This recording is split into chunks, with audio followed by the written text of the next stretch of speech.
Hey everyone, welcome back. And as always, thank you for being here.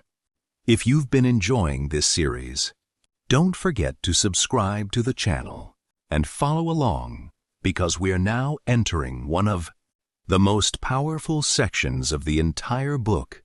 In the last episode, we talked about how our environment, our body, and even our relationship with time keep us trapped inside old patterns. Today, we're taking the next step, because once you become aware of the program, the next question is, how do you actually change it? Let's dive in. Imagine for a moment that everything you've called yourself is actually a collection of memories. Your likes, your dislikes, your habits, your fears, your emotional reactions, your beliefs, the stories you tell yourself, the way you see the world, all of it.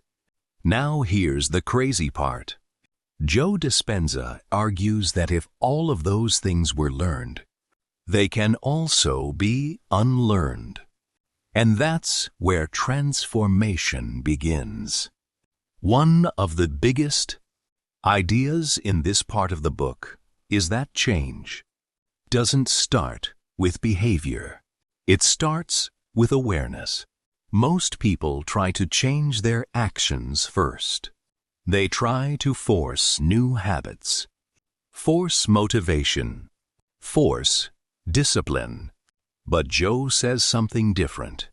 He says you have to become conscious of the unconscious. In other words, you have to see the program before you can rewrite it.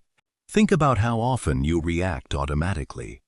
Someone says something negative. You get defensive. Something goes wrong. You become frustrated.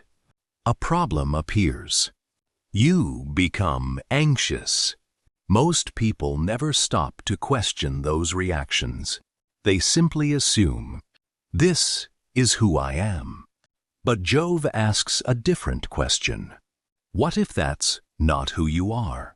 What if that's just a program running in the background? This is where meditation becomes the central tool in the book. And Joe spends a lot of time explaining that meditation isn't about escaping reality. It's about becoming aware of reality. Your reality. The reality happening inside your own mind. Because if you're constantly reacting, constantly distracted, constantly moving, you never get the chance to observe yourself. And without observation, there can be no transformation. Joe introduces the idea of becoming the observer, not the thinker, not the emotion, not the reaction.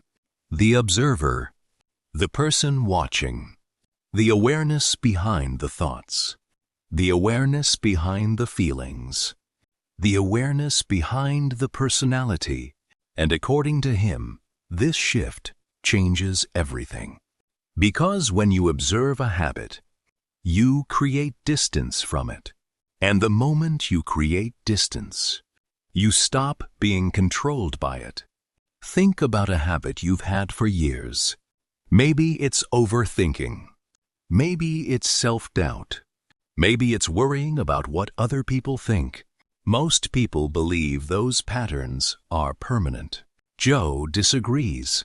He believes that the moment you become conscious of a pattern, you begin weakening its power. Because awareness breaks automation. Another fascinating idea in this section is mental rehearsal. And honestly, this is where neuroscience starts becoming really interesting.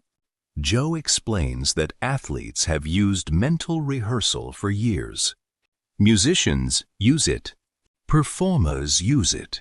Olympic competitors use it. Why? Because the brain often responds to vividly imagined experiences, similarly to real experiences.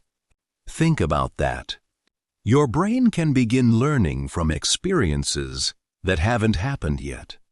So Joe asks, if people can mentally rehearse a skill, why can't they mentally rehearse a new personality?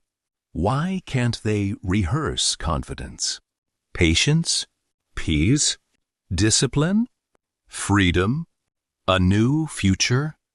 This becomes one of the central themes of the book. The future version of yourself must first exist in your mind before it appears in your life. But here's the challenge. Most people spend their time rehearsing the wrong future. They rehearse failure. They rehearse stress.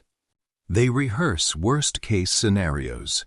They rehearse arguments that haven't happened, problems that haven't happened, disasters that may never happen. And, according to Joe, the body begins emotionally living in those imagined futures.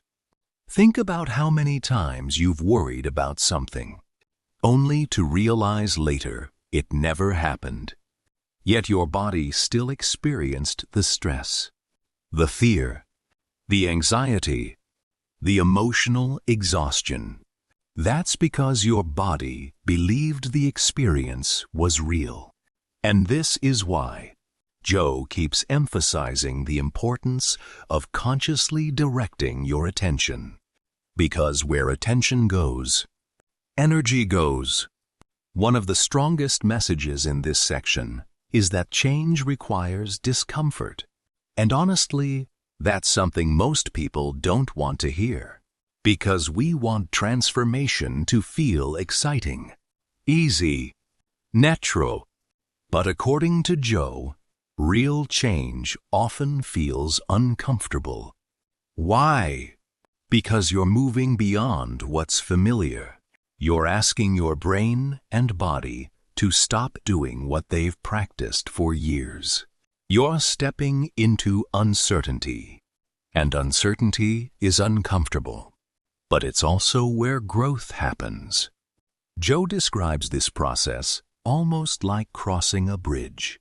On one side is the old self, the familiar self, the predictable self, the self you've practiced for years. And on the other side is a version of yourself you've never been before. The challenge is that you have to walk across the bridge before you see proof that it's working. That's where faith comes in. Not necessarily religious faith, but faith in the process. Faith that if you continue showing up differently, eventually you'll become different. As this section continues, the message becomes increasingly clear. You are not your thoughts. You are not your emotions. You are not your past experiences. You are the awareness, capable of observing all of them. And once you truly understand that, change stops feeling impossible. Because if those things were learned, they can be changed. Final thoughts. In today's episode, we explored why awareness is the beginning of transformation, how meditation helps us observe unconscious patterns, the power of becoming the observer, why mental rehearsal can influence the brain, why most people accidentally rehearse negative futures, and why discomfort is often a sign that real change is happening. In the next episode, we'll move even deeper into Joe Dispenza's process and explore how emotions, identity, and repeated practice begin creating an entirely new version of ourselves. If you enjoyed today's episode, don't forget to subscribe, leave a like, and share this video with someone who's ready to stop living on autopilot. And remember, the moment you become aware of the program is the moment you begin taking control of it. See you in the next episode.